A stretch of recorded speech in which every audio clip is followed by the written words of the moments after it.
Fue el primer catedrático de Didáctica de la Historia en la Universidad de Barcelona.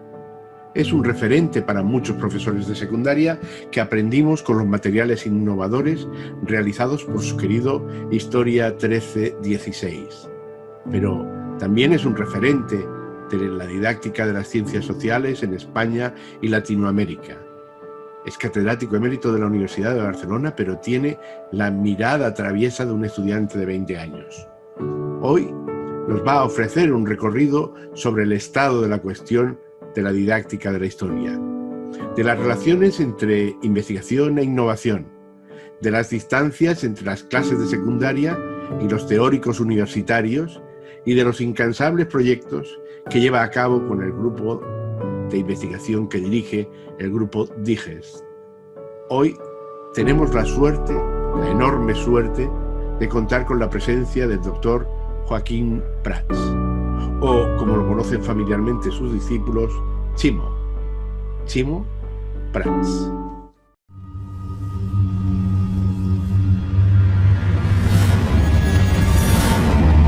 Educahistoria, laboratorio de didáctica de la historia. Tenemos en Educahistoria al profesor catedrático de la Universidad de Barcelona, Joaquín Prats, especialista y doctor catedrático en didáctica de las ciencias sociales, y vamos a darle un repaso a los temas relacionados con los profesores de historia, con la enseñanza de la historia, con la situación de la historia, sobre todo en el mundo docente y en el mundo social, no tanto en el mundo de los especialistas en historia. Y acabas de publicar, Joaquín, un artículo sobre un poco el resumen de los últimos años de la investigación en didáctica de la historia, y en ese artículo explicas que el mundo universitario del profesorado dedicado a la didáctica de la historia está o continúa separado del profesorado de secundaria. Esto ha ido cambiando a lo largo del tiempo, se mantiene y en cualquier caso, ¿por qué se mantiene?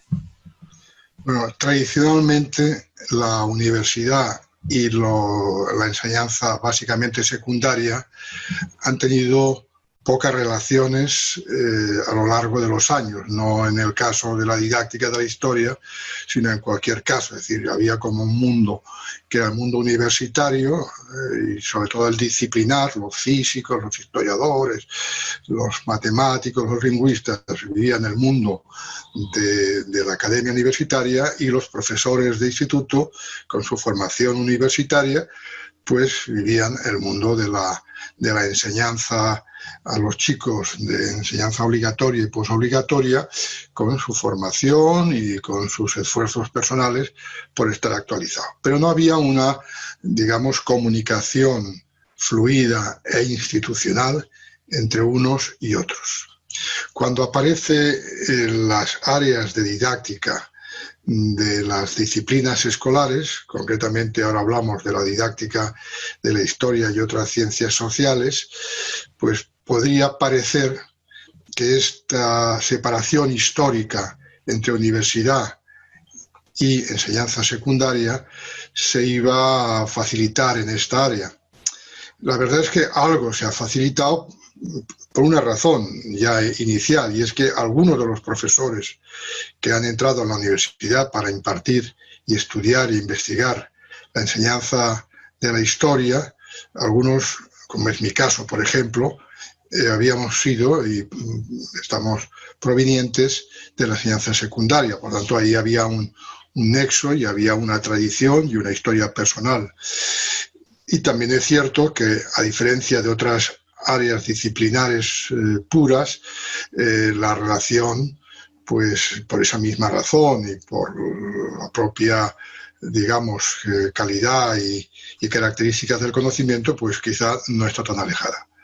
Pero dicho esto, tengo que decir que la deriva que actualmente se está produciendo entre el colectivo de jóvenes investigadores que están dedicados a la didáctica de las ciencias sociales, de la historia en concreto, y el colectivo de los profesores de instituto, no solo no se acerca, sino que se distancia, con excepciones. Podríamos hablar de un grupo de geografía en la Universidad de Valencia que tiene un grupo de profesores de instituto vinculado. El grupo al que yo pertenezco, DIGEX, tiene un seminario de profesores al que está vinculado, pero esto es más excepcional que normal. Y muchas veces los universitarios, cuando se dirigen al mundo de la enseñanza secundaria o primaria, no lo hacen para colaborar y para trabajar conjuntamente.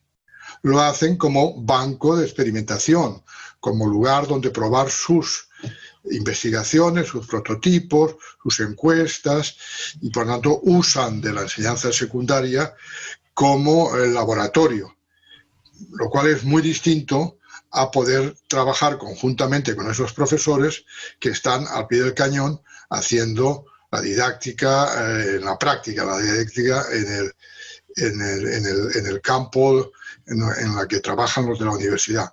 Por tanto, como conclusión y para acabar, decir que la relación entre universidad y enseñanza secundaria es muy escasa, que los jóvenes investigadores, que además no provienen de la enseñanza secundaria, se alejan todavía más, y que esto para la enseñanza universitaria es un problema y también lo es para la enseñanza secundaria, puesto que no se aprovechan ni se producen sinergias que podrían mejorar a unos y a otros. Sobre todo porque yo que me dedico a la enseñanza secundaria, el alumnado que tenemos en clase ha evolucionado muchísimo en los últimos 30 o 40 años. Y a veces me da la sensación de que están más cerca de los chicos los de primaria que los de secundaria, en el sentido de que los de primaria estudian para ser profesores, no para ser historiadores o para ser, yo qué sé, lingüistas. Y en cambio, la formación que tienen casi todos los profesores de secundaria son de una licenciatura de la materia que sea, ¿no? Y ahora tenemos un alumnado especialmente complejo, ¿no?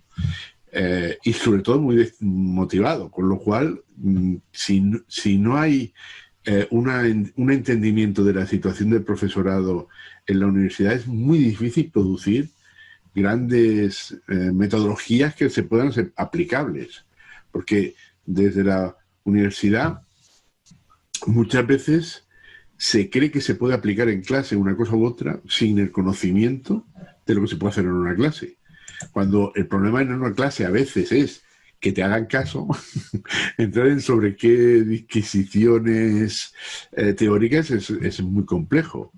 Pero de todas maneras, bueno, a mí me consta que Joaquín sí que entiende este problema, porque él empezó en un instituto realmente complejo en el Extrarradio de Barcelona, en San Roque, una barriada de Badalona bastante conflictiva, ¿no?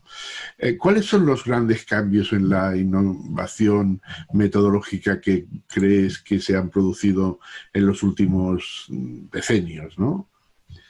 Sí, yo diría que se produjo un proceso de retroceso en la innovación en los años 90 y me atrevería a decir que en parte de los años 2000. Es decir, el periodo brillante de la innovación en la didáctica de la historia fueron los finales de los 70 y los 80, donde, por cierto, no había didactas de la historia en la universidad.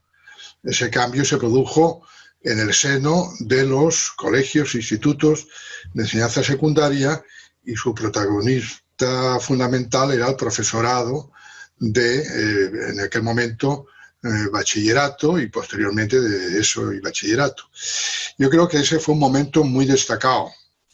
Pero a partir de los años 90, yo diría que como consecuencia de la mala política de innovación que produjo la LOCSE, que intentaba suplir la iniciativa profesional de los docentes por un catecismo casi escolástico de lo que debía hacerse en las aulas, desmotivó muchísimo a los núcleos, que eran bastantes y variados en los institutos, y por tanto yo diría que hubo un retroceso en la innovación en los años 90 y 2000.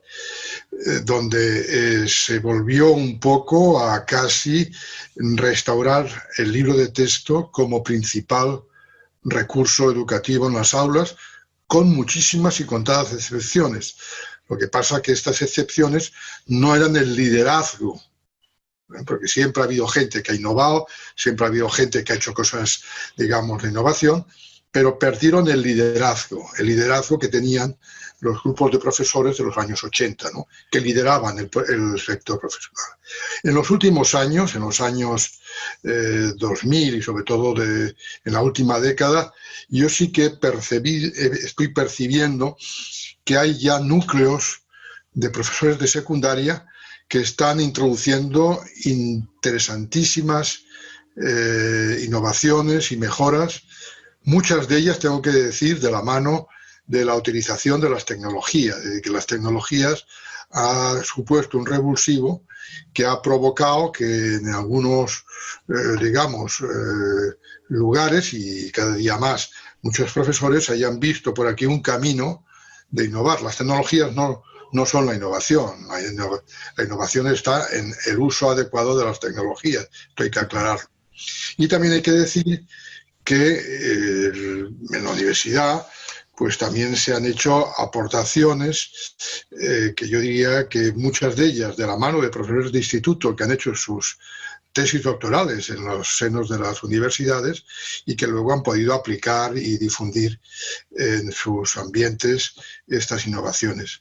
Por tanto, yo diría que estamos en un momento de alza, después de pasar un gran bache de casi 15 o 20 años, y yo diría que hay que recuperar aquel espíritu profesional que daba, digamos, a la enseñanza secundaria un aspecto incluso reconocido internacionalmente como de innovación, cambio y mejora en la formación de los estudiantes. Porque esa explosión en los años 70 yo creo que va muy relacionada con la transición y con la necesidad de cambiarlo todo, ¿no? O sea, además, yo recuerdo que era la época del antilibro de texto.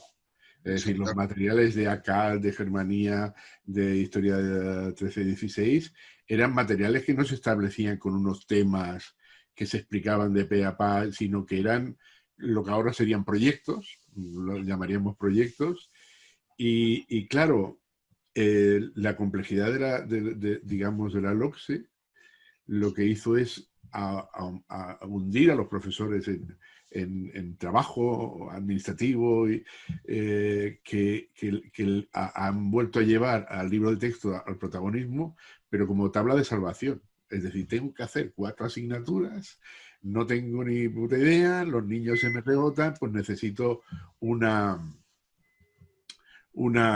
herramienta que me supla, ¿no? Y entonces, claro, eso todavía desmotiva más al alumnado, porque no saben muchas veces ni para qué están estudiando, ¿no?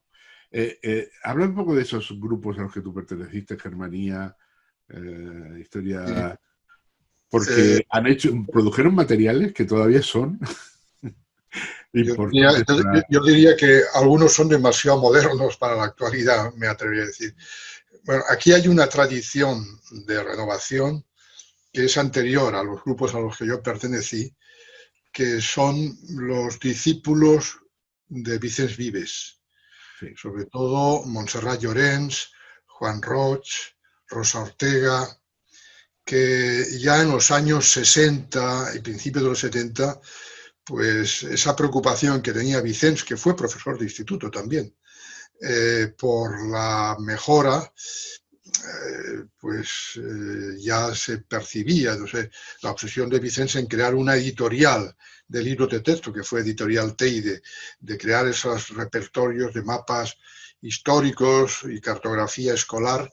Eso ya viene de Vicens. Por tanto, aquí ya hay una cierta tradición que rompe con ese invierno que fue el franquismo en la enseñanza de la historia. Pero, efectivamente, los primeros grupos organizados, o quizá el primer grupo organizado que se extendió y se conoció, seguramente había otros, pero que tuvo un éxito en el mundo académico de la secundaria, fue el grupo Germanía 75, que algunos se creen que es Germania, no, Germania es por las Las momentos de Germanías las de Germanías Valencia. de Valencia, y 75 por el año en que lo fundamos en el despacho del doctor Josep Fontana, que es el que nos daba acogida y el que nos, digamos, nos hizo que nos conociéramos entre nosotros, porque algunos no nos conocíamos casi.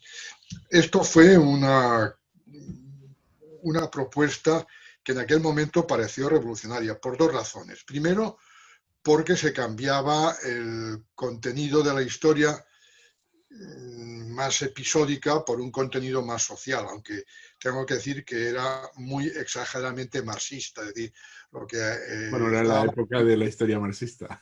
los que estábamos allí, pues hicimos los modos de producción casi en los cuadernillos correspondientes.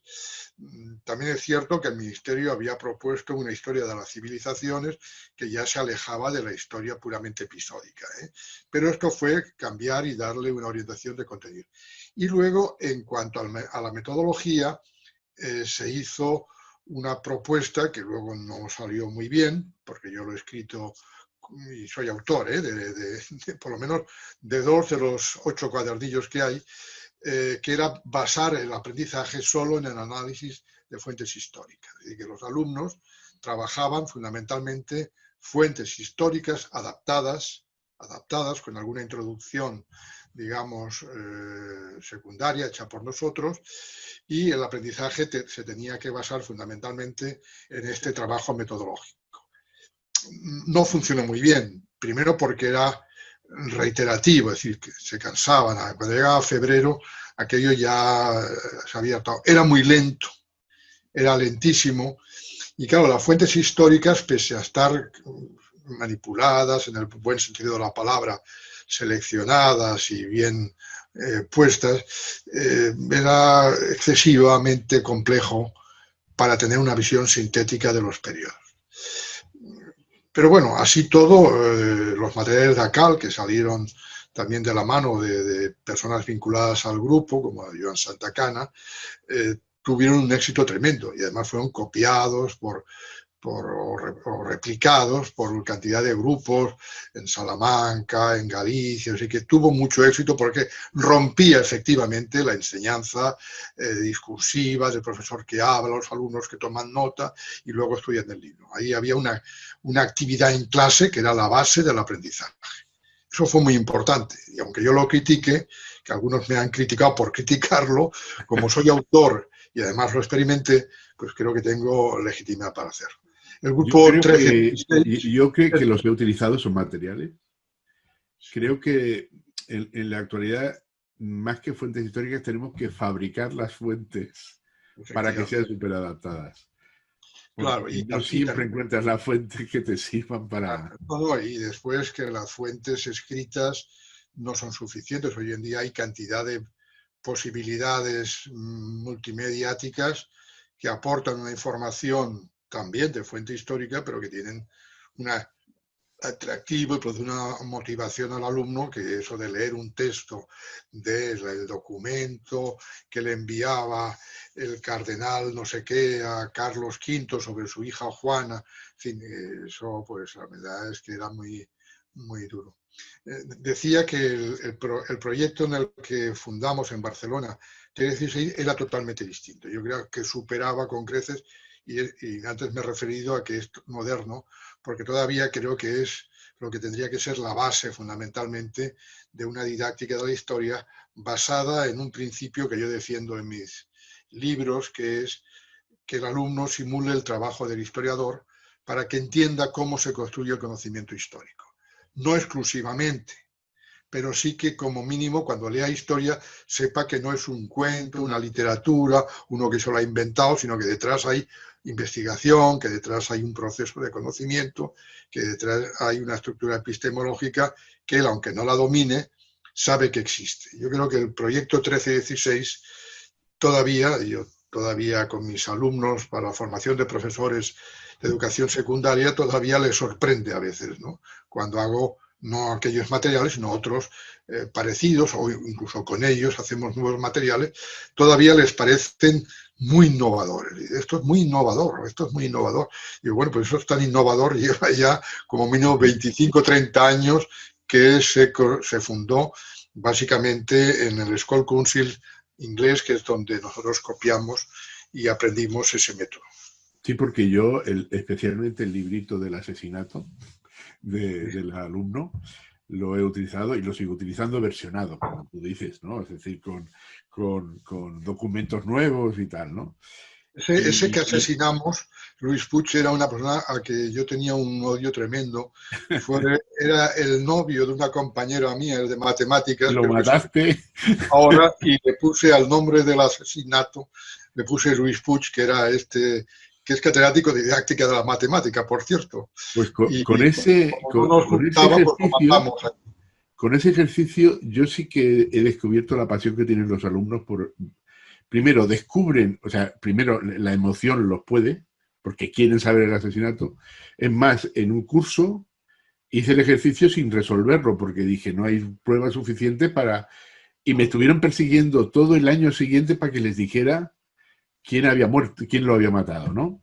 Claro, claro. Y por otra parte, yo creo que es muy bueno porque se dan cuenta de que la historia es interpretable y que tenemos que distinguir entre lo que nos inventamos y lo que podemos deducir. Claro, porque muchas de esas fuentes inducen cosas pero no demuestran nada, ¿no? Claro, Entonces, tienes toda la razón, y además ese de Luis Puig, que es un caso detectivesco. Luego hay otros casos, el de los elefantes de Torredembarra, el hombre de Tolu, el hombre de Grobal. Hay otros que ya son históricos y ellos ven que en el fondo es lo mismo y que no pueden decir nada si no tienen las evidencias, las fuentes correspondientes.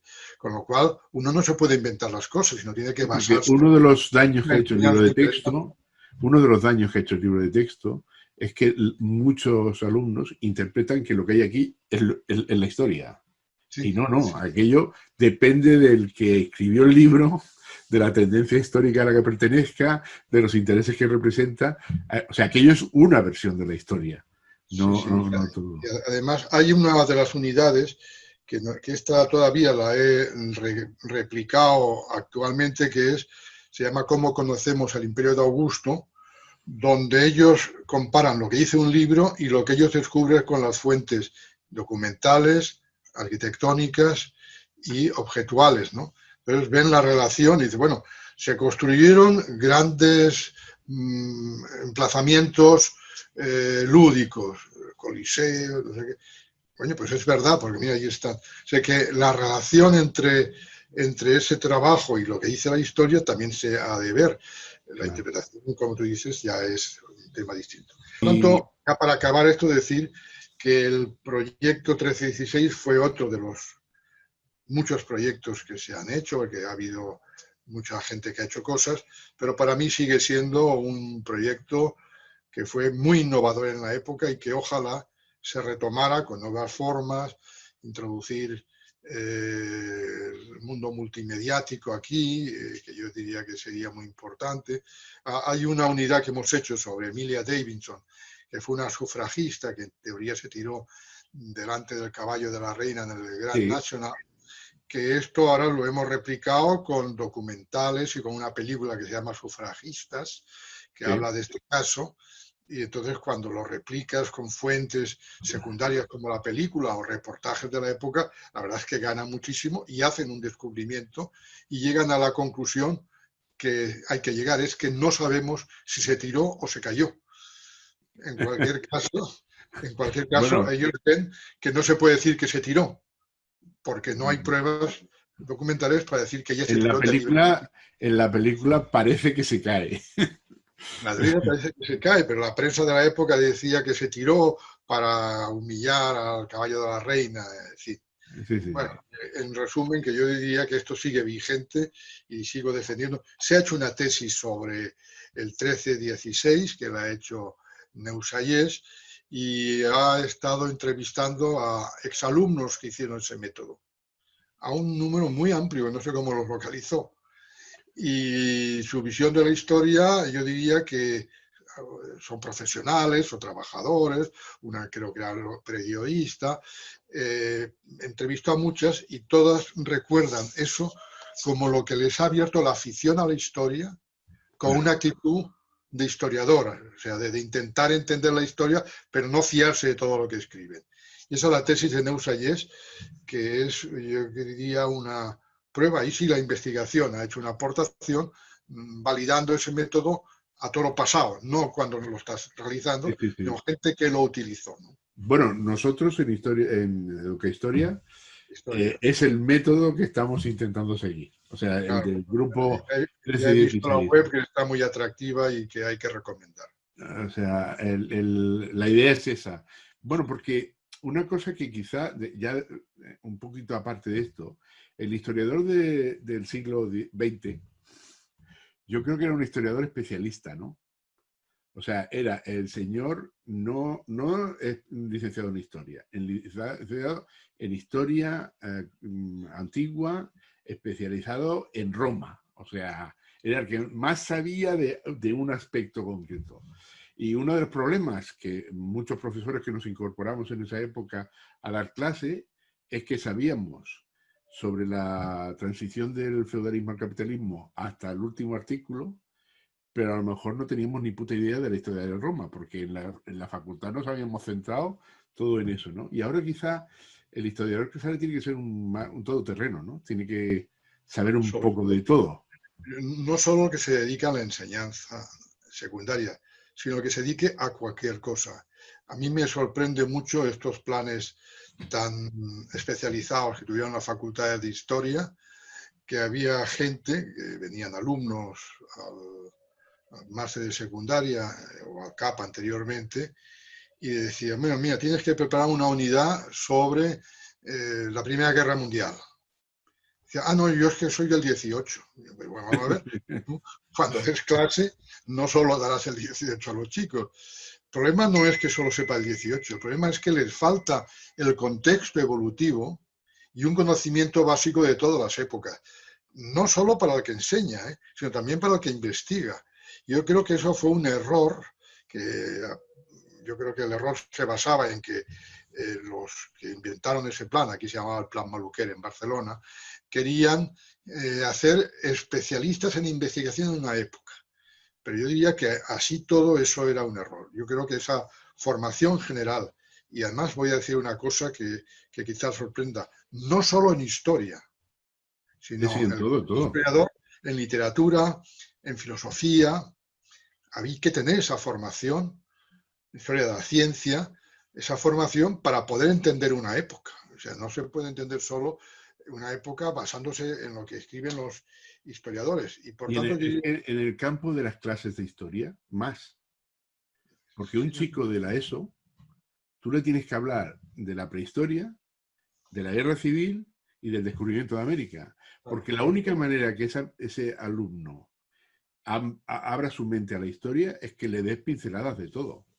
claro, claro. Porque Bueno, y sobre todo el sentido evolutivo de las cosas y los contextos. A ver, yo diría que la formación para un profesor de instituto debe ser humanística en el sentido amplio de la palabra, con una especialización, lógicamente, en historia, pero una formación humanística. Es decir, tiene que conocer eso que antiguamente se llamaban los comunes, donde uno estudiaba literatura, lingüística, filosofía, historia, geografía, y todo eso a la larga se utiliza, ¿no? para poder, digamos, dar una visión más completa, ¿no?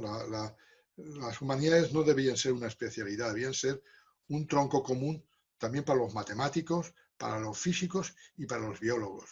O sea, no una especialidad dentro de la universidad, sino tenía que haber una formación en pero es que humanidades de la misma para manera que todas las ramas del saber. no se puede vivir sin saber matemáticas, no debería poderse vivir sin saber algo de historia. O sea, Yo eso, cuando tuve el honor de que me hicieran honor por la Universidad de Murcia, en la lección que allí impartí, aparte de reivindicar el valor de la historia, era el valor de las humanidades. La función, porque yo hablaba a toda la universidad, no solo habían historiadores, habían de todas las facultades, y lo que reivindiqué, basándome lógicamente en autores que yo consideraba que habían aportado mucho, era que debía haber una formación en humanidades en todas las ramas del saber. Y que sin esa formación de humanidades, por ejemplo, pondré un error grave que ha cometido la Universidad de Barcelona y otras universidades. Es poner como optativa la historia de la economía en económicas. O sea, que la historia de la economía en económicas ahora es una asignatura optativa. Antes era una obligatoria de primero. Ahora es una optativa.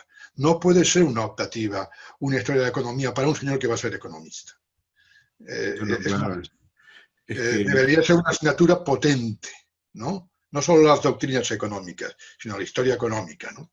Bueno, pues eso es lo que la universidad está haciendo. Retira esa formación transversal y humanística de las formaciones básicas en las disciplinas. Pero bueno, esto creo que nos alejamos un poco sí, de sí, la sí, sí. didáctica de la historia, que es lo que Oye, está tratando. Chimo, muchas veces hemos hablado de que la innovación no es investigación. Lo digo porque desde el punto de vista de los profesores de instituto, creemos que hemos inventado la sopa de ajo muchas veces, porque hemos hecho, yo que sé, un proyecto o una manera de hacer las cosas. Y claro, eso está muy bien, pero no es investigación. Porque nos puede pasar lo que decías de Germanías y de Historia 1316, que sobre una cosa que pinta muy bien de entrada, luego a, cuando la llevas a ejecutar, a lo mejor los resultados no son lo que tú crees o lo que tú piensas. Y explícame un poco las diferencias a nivel... La innovación es el motor de la docencia, es decir, a los profesores que hacen innovación lo que hacen es tienen problemas para que los alumnos aprendan, imaginan con otros, discutiendo por su experiencia, caminos que pueden mejorar ese aprendizaje. Por lo tanto, la innovación es el motor de la didáctica, pero no es lo mismo que la investigación. La investigación, en todo caso, puede servir, entre otras cosas, en el campo nuestro, para validar, para comprobar y para evaluar si la innovación es realmente tan eficaz o tan productiva o tan importante como el que la puso en marcha. ¿Por qué lo valida? Porque utiliza el método científico, que puede ser el método sociológico, el método pedagógico, el método psicológico, o sea, utiliza métodos de las ciencias sociales para hacer comprobaciones rigurosas, pero muy atadas al método, así que no te puedes inventar nada. Y parte de una cosa que no tiene que partir la innovación, parte de la resolución de problemas teóricos, no de problemas prácticos. O sea, el investigador tiene un problema teórico que tiene que alumbrar con otra investigación, y tiene que tirar de él, ¿no? Y por tanto el camino es muy distinto. Yo soy muy partidario de la innovación, porque creo que es lo que da vida a la gente, a los centros y a los alumnos. Y generalmente, como el profesor que hace innovación le pone tanto entusiasmo, eso también es válido, porque claro, te contagia el entusiasmo, el gusto por la historia, contagia todo. Pero tengo que decir que el trabajo de los que nos dedicamos a la investigación fundamentalmente no es entusiasmar a nadie, es comprobar la objetividad de las apreciaciones, ¿no? Por tanto, son dos caminos distintos, complementarios, aunque hay que decir una cosa. A veces las fronteras Están ahí difusas. están difusas. Es decir, que a veces, claro, hay cosas que están en el medio, no es sencillo, pero que hay que ser consciente de ello. Pero en cualquier caso, son dos caminos distintos, complementarios. Quien tiene obligación de hacer investigación es el universitario y quien tiene obligación de hacer innovación es el profesor de secundaria. Y ambos dos hacerlo conjuntamente, una cosa y otra muchas veces. Eso sería lo ideal, ¿no? Explícanos un poco del grupo de investigación que diriges, del grupo DIGES. ¿Cuáles son las últimas cosas que se están haciendo y cuáles son las líneas de investigación que tenemos? Un grupo muy amplio, creo que somos más de 30 personas, multidisciplinar actualmente, al principio no era así. En este momento tenemos personas que provienen de la teoría de la comunicación, personas que provienen de la antropología, personas que provienen de las ciencias políticas, de la politología, y después la mayoría, lógicamente, somos personas que provenimos del ámbito de la historia y la geografía. Por tanto, es un grupo que, aunque inicialmente se dedicaba exclusivamente a la didáctica de la historia, ha abierto muchas posibilidades, básicamente en tres aspectos. Por un lado, el ámbito del patrimonio.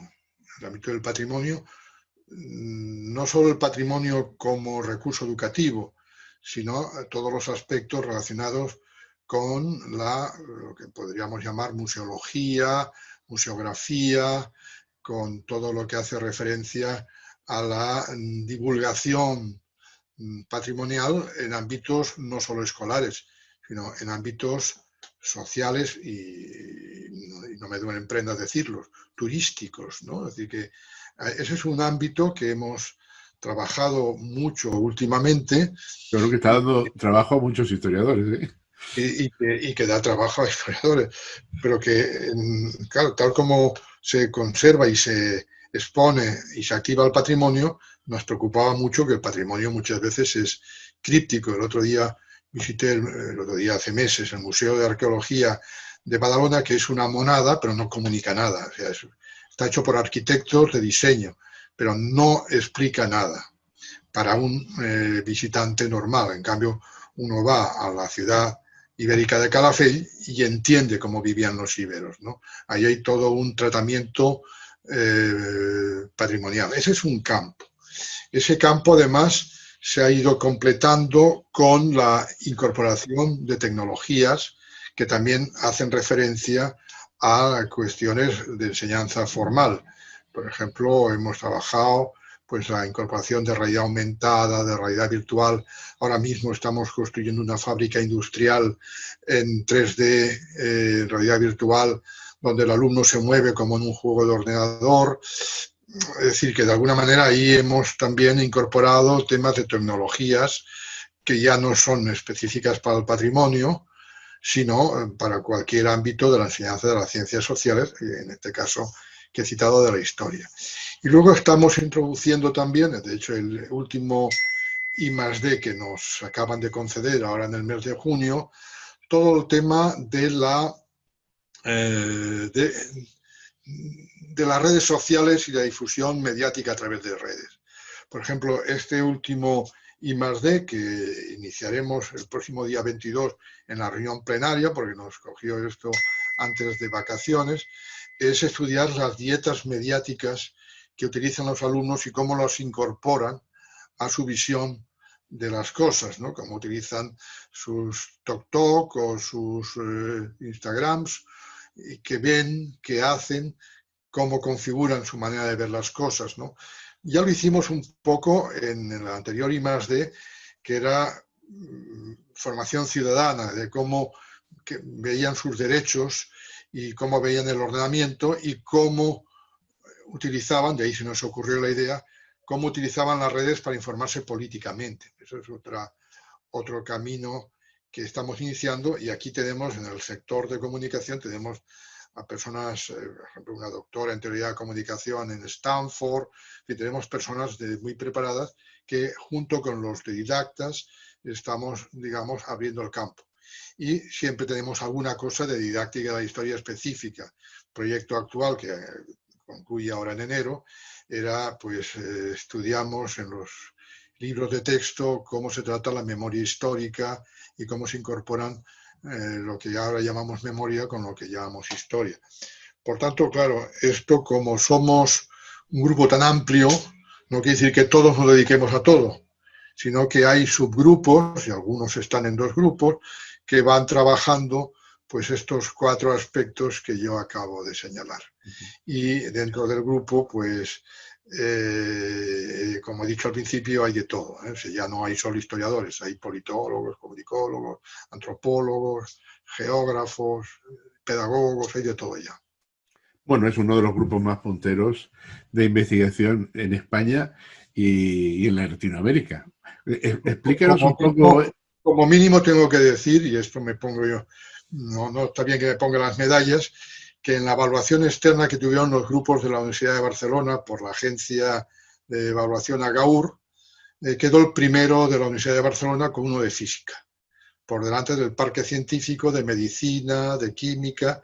Quedamos los primeros también en financiación, todo hay que decirlo, que es por lo que me alegré, no por el honor, sino porque nos dieron más dinero que a cualquier otro, digamos.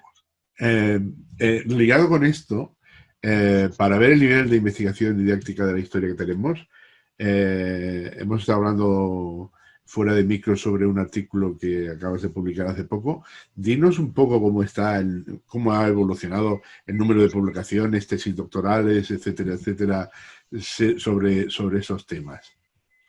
Sí, en el artículo este que se publica en una revista de la Universidad de Bolonia, por tanto es un artículo que desgraciadamente no está en castellano y quizá no esté en revistas muy asequibles, se hace un análisis de la evolución de la didáctica y una parte del artículo trata de la evolución en la universidad, ¿no? Desde que se creó el área a finales de los 80, a principios de los 90 hasta la actualidad.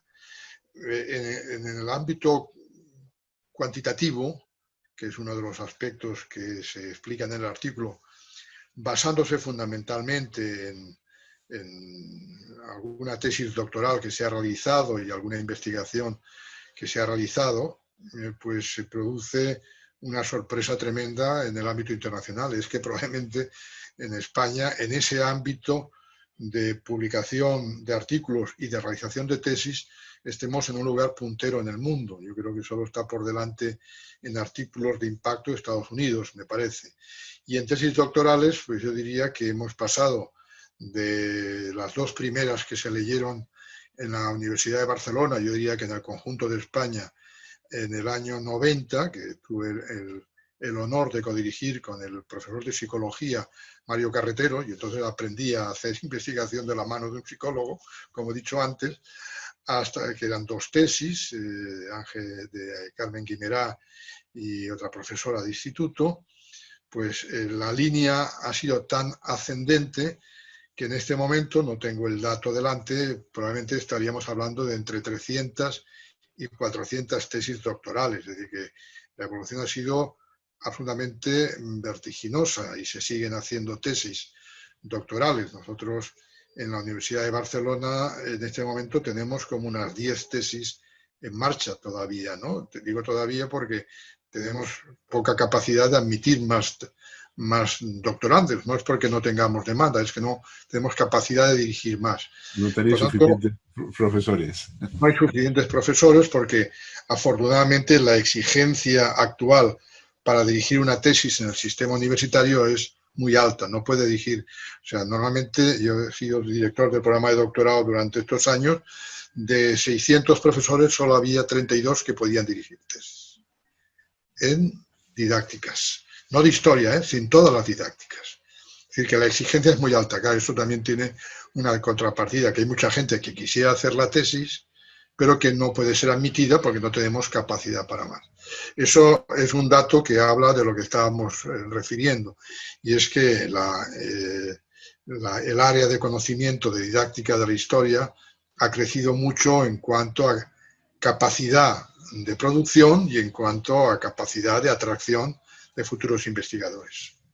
Y si yo fuera un profe de historia, que acabo de salir de la facultad, ¿qué revistas punteras de referencia me recomendarías para consultar, para estar al día de todo lo que se hace didáctica de la historia?